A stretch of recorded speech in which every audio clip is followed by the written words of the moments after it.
This is not breaking news. This is not a scandal. This is not about one person. This is about something quieter, something colder, something that only becomes visible after it's already happened.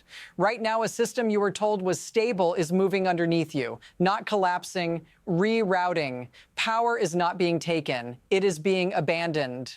A relationship that once guaranteed cheap energy, predictable prices, and strategic certainty is loosening, not with an announcement, not with a vote, but with steel, concrete, and contracts signed far from public view. You were taught to look for leverage in threats, in tariffs, in pressure. But the most dangerous shifts don't come from pressure. They come from alternatives. If you're trying to understand why energy suddenly feels more expensive, more fragile, more political, stay with me.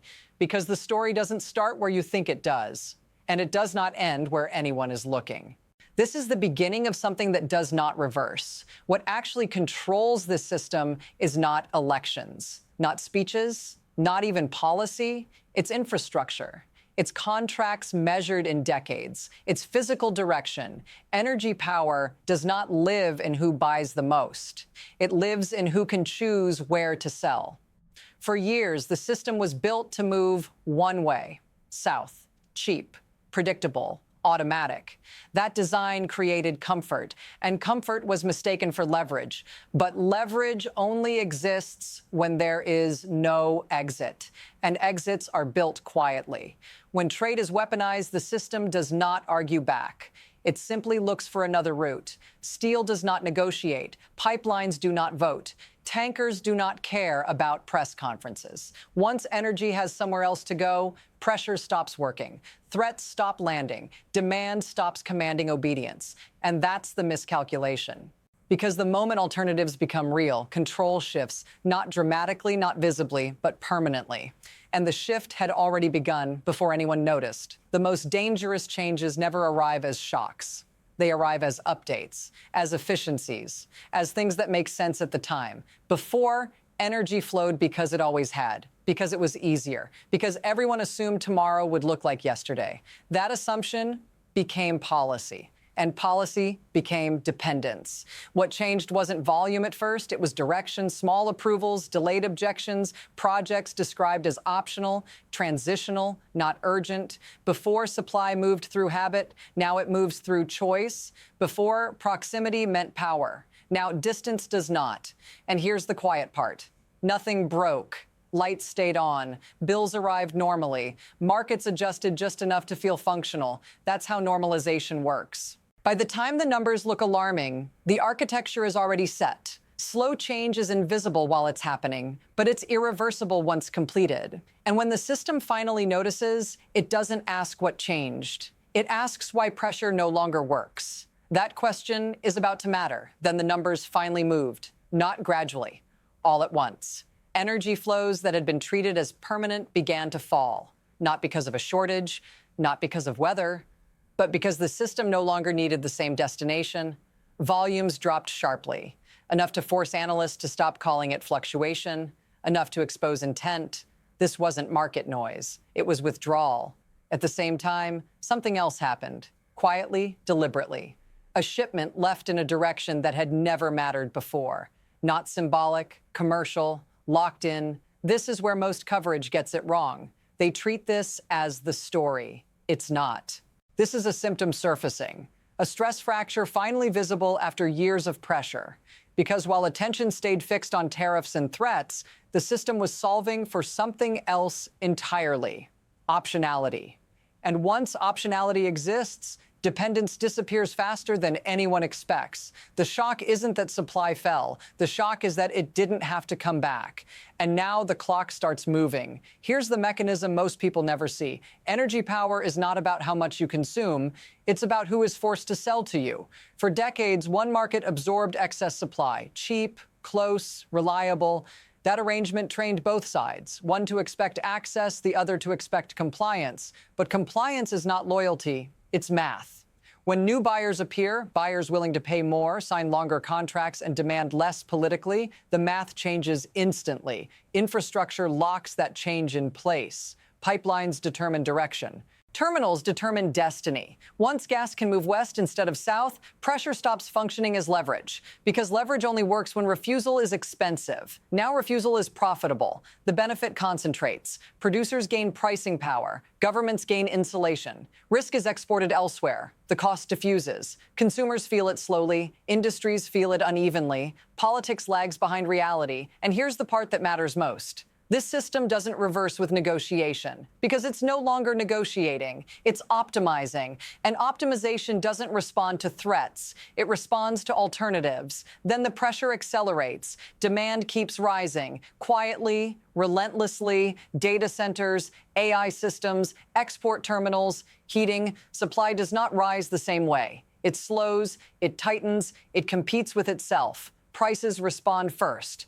Not dramatically, persistently. 2 becomes 3, 3 becomes 4.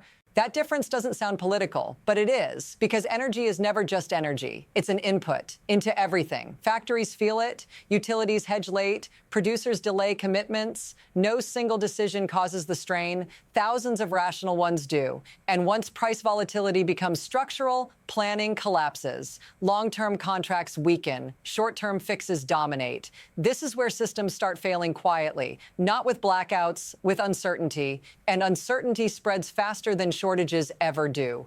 The danger isn't what happens next month. It's what can no longer be guaranteed next year. That's the line we're approaching. This is where it reaches you, not as policy, not as geopolitics, as routine. You open a bill that looks wrong, not shocking, just higher than last time. You adjust, turn the thermostat down, delay a purchase, assume it's temporary. At work, conversations change. Overtime disappears. Maintenance gets postponed. Expansion plans go quiet. No one says energy realignment. They say cost pressure. They say uncertainty. And you're told it's manageable, that markets will correct, that relief is coming.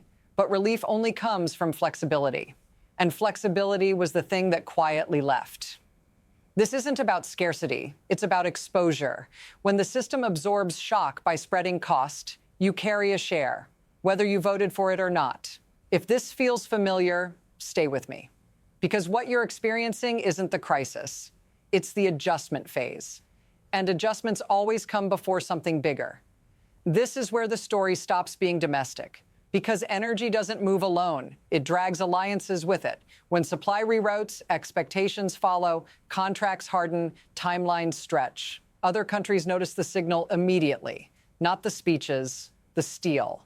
When a reliable relationship proves reversible, planners stop assuming stability. They diversify faster. They lock alternatives sooner. They pay premiums to avoid dependence. That behavior compounds. What was once a regional adjustment becomes a global pattern.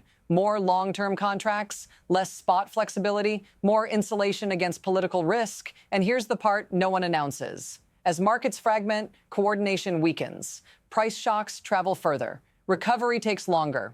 The system doesn't break, it stiffens. And stiff systems don't absorb stress well, they transmit it. What began as a bilateral dispute now reshapes expectations across continents. Not dramatically, but decisively. Which means the next phase won't ask permission. It will arrive already structured.